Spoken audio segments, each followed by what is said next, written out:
Magandang araw ulit sa inyong lahat. This is Mark again. Today, ipapakita ko sa inyo kung paano maglinis ng throttle body ng 2014 Toyota Vios o Toyota Yaris. Simulan natin. Ang mga tools na kailangan natin dito ay pliers, ratchet, or kung wala kayong ratchet, pwede naman kayo pwede nyo gamitin yung back wrench and 10mm socket. Sa back wrench din, kailangan nyo lang ng 10mm. So, simulan natin sa pagtanggal. So, since magtatanggal na naman tayo ng sensor dito sa linis ng throttle body. So, nalimutan ko pala, no, kailangan din natin yung fuel injection air intake cleaner. So, ito yung panglilinis natin doon sa mga throttle body. So, bago ako magsimula, inugali ko to sa tuwing magtatanggal ako ng electric component or mga sensor dito sa mga sasakyan na ginagawa ko. Itatanggal lagi ako ng battery. So, tanggalin muna natin using 10mm. Tanggalin natin tong battery. So, tatanggalin ko muna tong clock ng ating air filter. Okay.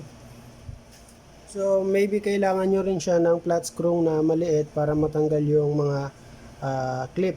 So, here's the clip. May isang clip dito. Ito yung clip. Sundutin nyo lang yan, matatanggal na siya. And then, pwede nyo na itong alisin yung sensor. Push nyo lang itong tab. Tapos, slide, i-atake nyo lang palabas. Yan, ganyan. Then, tanggalin natin tong hose. Tanggalin natin tong hose na to. Pagka matigas, gamitan nyo siya ng pliers. I-twist nyo lang ng konti. Huwag nyo lang masyadong hipitan, baka maputol nyo. Yan. Then, mahatak nyo na yan. Yan.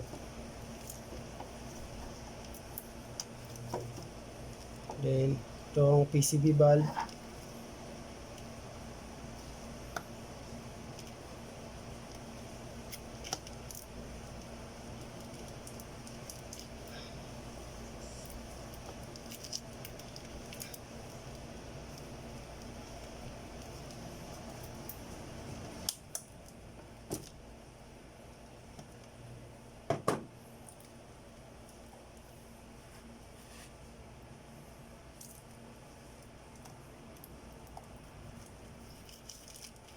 Yan. Pagka matigas ulit, pwede nyo siyang i-pliers.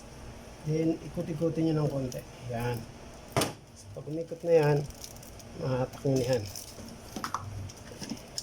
Tabi natin dito sa gilid.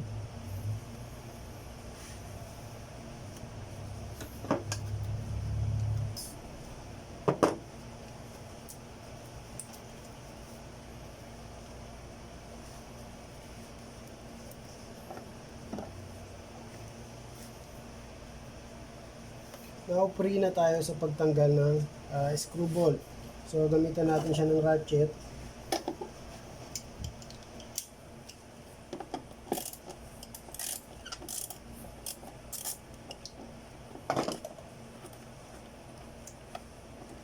Yan dito sa baba. Kung wala yung ratchet, pwede nyo pantanggal yung Phillips screw.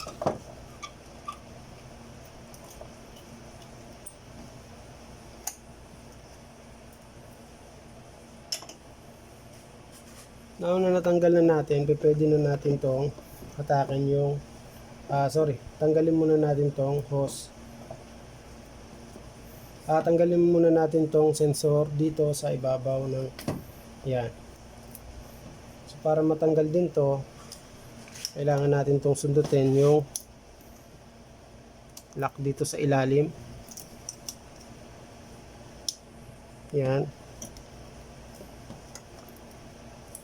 Huwag yung persahin para hindi nyo maputol yung mga lock. So, sa pagbalik natin, may babalik ulit natin ng kumpleto.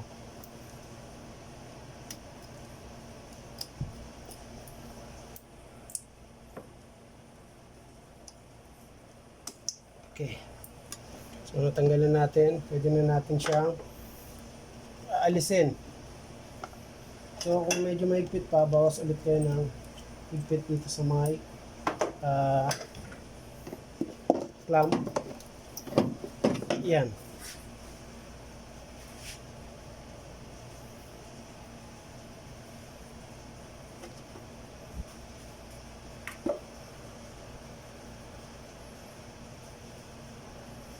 Yan.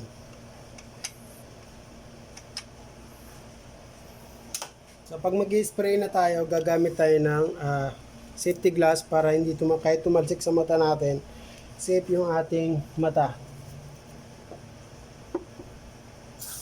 So wag nyo lang sobrang damihan yung pagka-spray nyo ng panlinis kasi para hindi nyo na malunod.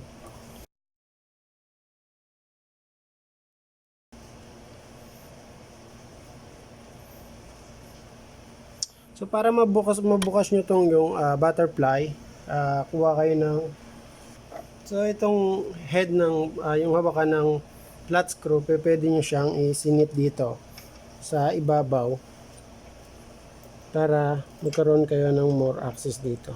Yan.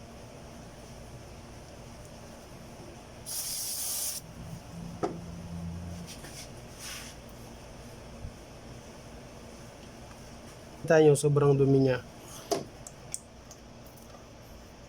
So kung meron kayong oras pa para baklasin to lahat, mas maganda baklasin nyo yung buong throttle body.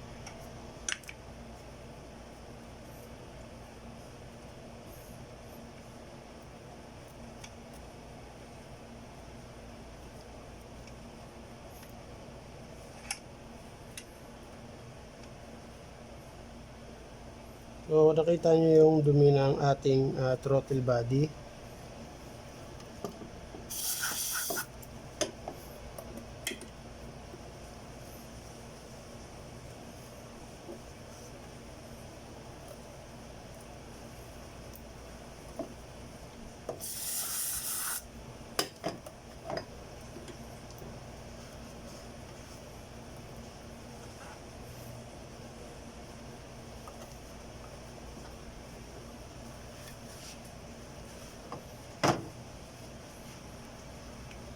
So kung makikita nyo, mas malinis siya kaysa doon sa una sa pagbaklas natin ng ating.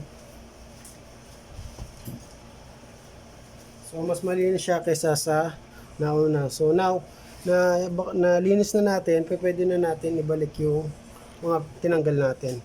So yung filter natin, then balik natin tong air hose.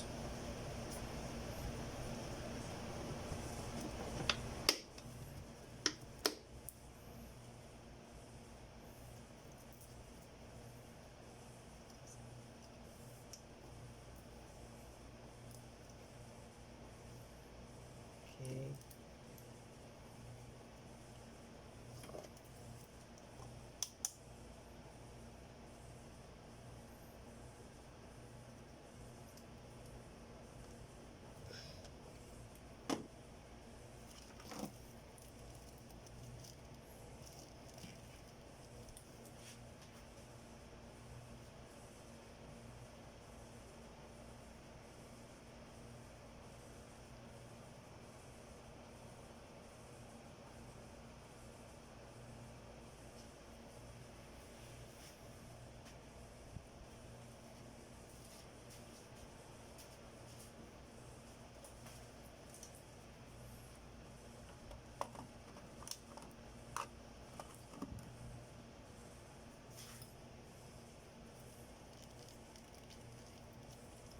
Itong breather niya.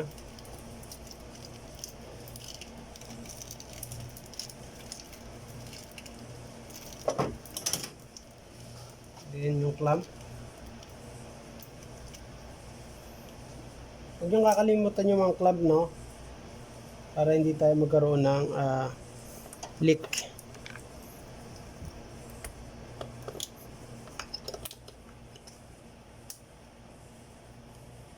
Napaka-easy lang maglinis ng ating throttle body, kaya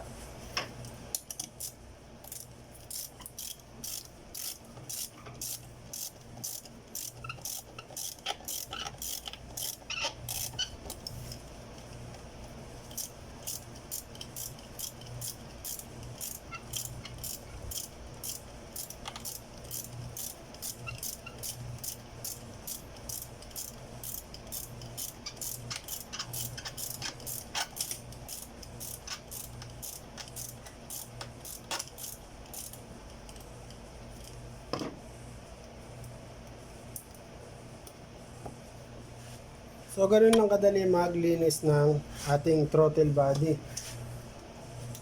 Hindi siya masyadong complicated, napakadali lang. So guys, natapos na natin yung paglinis ng ating throttle body. So, ganun lang kadali maglinis ng throttle body. So, sa susunod na magkaroon kayo ng problema na hesitation or sticky sa inyong gas pedal, pwede nyo nang gawin yung method na ginawa ko. So, I hope na may natutunan kayo sa video ito, and hanggang dito na lang, and maraming salamat sa inyo, and we'll see you in my next video.